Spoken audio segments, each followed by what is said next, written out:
Ya, ada satu hal yang sering mengganggu saya ya. Mengapa terhadap fenomena yang sama, manusia itu bisa bereaksi berbeda? Mengapa juga manusia yang sama, orang yang sama, bisa bereaksi berbeda pada waktu yang lain? Apa sebetulnya yang mengendalikan manusia termasuk apa yang dia komunikasikan?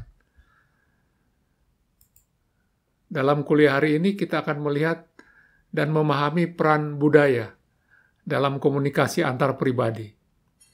Bahan kuliah yang kedua ini banyak kita ambil dari buku teks karangan Berko, Aitken, dan Wolfin di referensi ketiga ya. Untuk itu kita akan melakukannya melalui satu paradigma teater.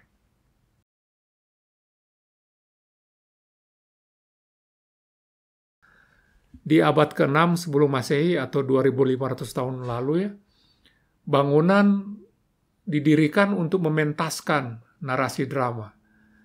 Sejak itu peran cerita dan pementasan sangat besar bagi pembudayaan hingga hari ini.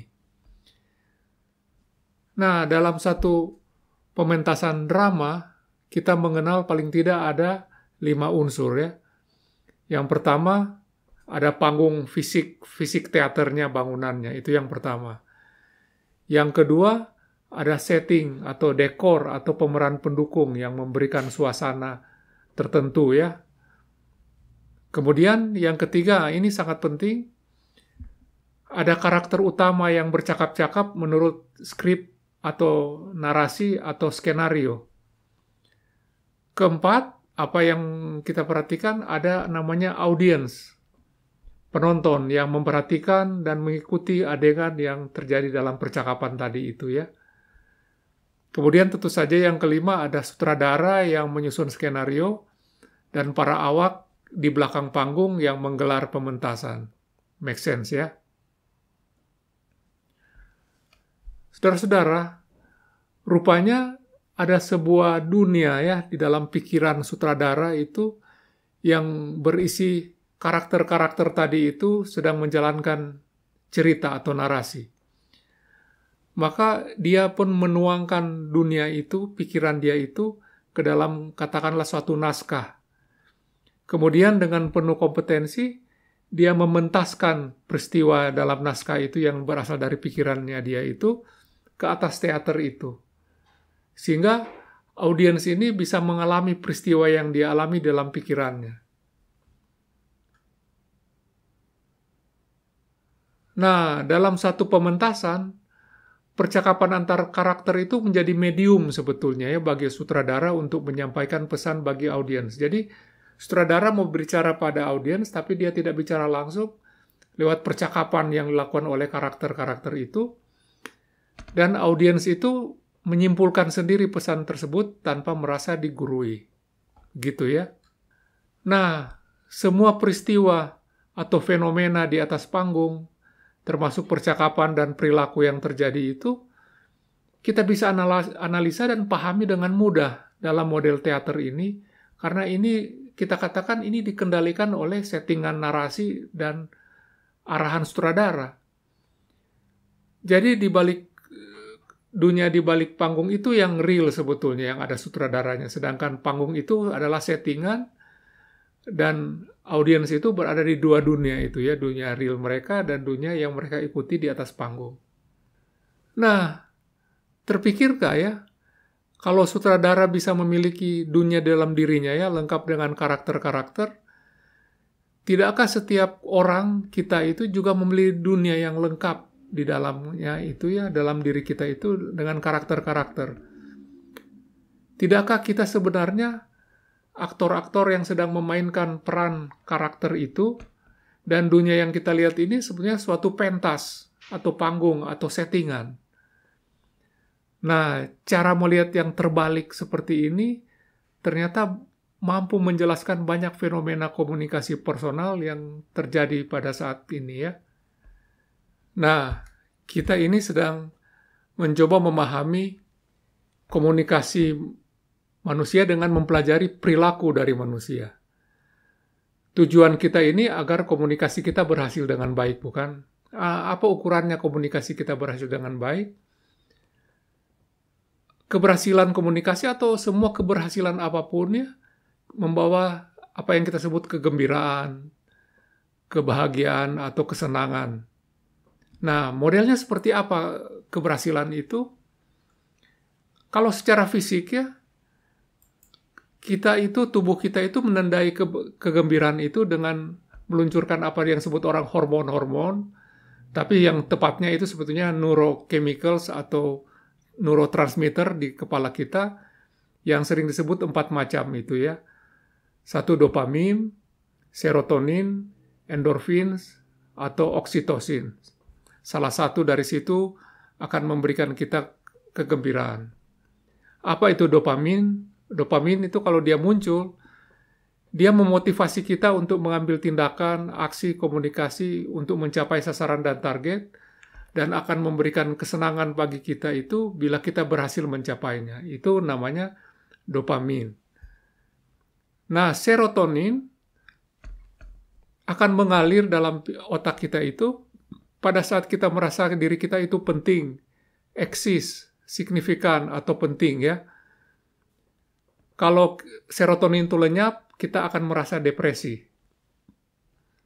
Kemudian yang ketiga itu oksitosin, yang kalau dia mengalir menyebabkan kita merasa ingin mendekati, intimasi ya, merasa percaya, trust dengan sahabat kita atau dengan pasangan kita, dan dia itu memperkuat relasi. Jadi oksitosin ini membangun satu kita sebut kesetiaan, ikatan perekat untuk relasi yang baik dan sehat ya. Kemudian endorfins.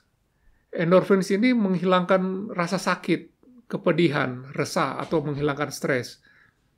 Endorfins ini mirip morfin ya. Dia menghilangkan rasa sakit pada saat kita mengalami luka dan sebagainya.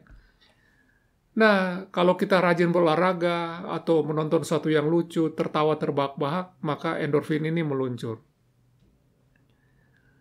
Nah, sampai sini kita masih ingin mengucurkan hormon-hormon ini ya, tanda petik ini ya.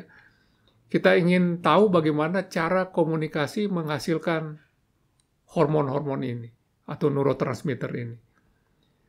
Memang kita membutuhkan prinsip-prinsip sains ya, yang kita gunakan untuk menghasilkan strategi komunikasi. Pengetahuan yang fisik tadi itu memang didukung oleh riset ilmiah, objektif, sehingga kita menyebut itu hard science, sains keras gitu. Tapi dalam mempelajari perilaku manusia, kita itu terus terang kesulitan ya, dan harus mengandalkan pengamatan pribadi melihat ke dalam. Kita memang sudah menduga ya, pengaruh komunikasi itu sangat besar bagi kegembiraan kita, tapi persisnya seperti apa belum ada hard science-nya. Yang ada itu baru kalau hard lawannya soft, lunak, ada yang namanya liquid science dan vapor science gas. Istilah aja ya. Jadi hard, soft, liquid, dan vapor itu adalah istilah yang kita pakai untuk meletakkan prinsip-prinsip itu dalam perspektif ya. Di ekstrim sebelah kiri, prinsip hard science itu berlaku umum, bersifat objektif. Di ekstrim sebelah kanan, prinsip-prinsip vapor science itu berada pada belief, subjektif, yang berlaku kalau kita adopsi. Nah, prinsip-prinsip ini membentuk model dari realitas yang bisa kita manfaatkannya untuk mengembangkan dan digunakan panduan kita berkomunikasi. Jadi untuk memahami realitas, kita terbiasa membuat model. Model itu penyederhanaan dari realitas, bisa betul, bisa valid. Valid itu artinya untuk hal yang kita perhatikan, dia berlaku ya. Model itu adalah deskripsi bagaimana cara realitas bekerja menurut suatu kepentingan. Nah, untuk itu, dalam kuliah kedua kita ini, kita akan membicarakan model, namanya model dari pementasan teater yang membantu kita untuk memahami apa yang terjadi dalam interaksi komunikasi budaya. Menyusun strategi baru berkomunikasi dan berhasil dalam komunikasi itu membutuhkan model ini.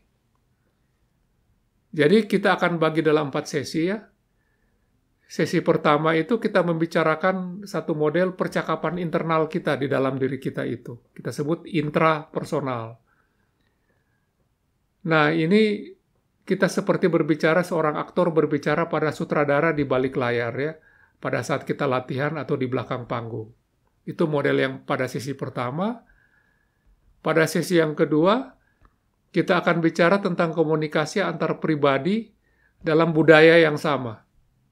Ini ibaratnya kita berbicara sesama aktor ya, aktor dengan aktor yang punya bahasa sendiri ya. Kita sama-sama mengerti bahasa itu. Nah, itu sesi kedua. Pada sesi yang ketiga, kita akan melihat komunikasi lintas budaya antar budaya yang berbeda. Ini sama dengan berjumpa dengan aktor dari narasi yang berbeda ya, cerita yang berbeda. Atau kita berbicara dengan audiens yang dunianya tidak sama dengan kita. Pada sesi terakhir, kita menspekulasikan ada suatu kesadaran ya, bahwa realitas ini terbalik sebetulnya. Jadi ada dunia lain yang lebih kekal, yang real, ada di dalam imajinasi kita. Sedangkan apa yang kita anggap real ini ternyata temporer. Ini spekulasi ya.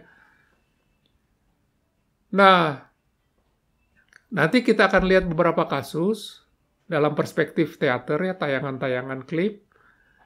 Dan kita akan memperhatikan ini secara aktif. Aktif itu berarti kita bertanya dalam hati kita ya. Panggungnya apa? Settingnya apa? Peristiwa ini terjadi itu dalam panggung setting apa? Kemudian kedua kita tanya, siapa karakter yang sedang menjadi fokus utama dalam percakapan itu? Apa yang mereka percakapkan? Kemudian kita bertanya ketiga itu, siapa sutradaranya dan pesan apa yang hendak dia sampaikan melalui percakapan itu kepada kita? Kemudian keempat, siapa audiensnya ya yang mendapat dan akan mendapat kesimpulan apa dari adegan ini? Kemudian yang kelima, apakah adegan ini berhasil menyampaikan pesan dari sutradara kepada kita? Keenam, ya dan tidak itu mengapa? Apa yang sebenarnya terjadi dan pelajaran apa yang bisa kita tarik di sini? Oke? Are you ready? Oke, kita mulai dengan kasus kita yang pertama ya.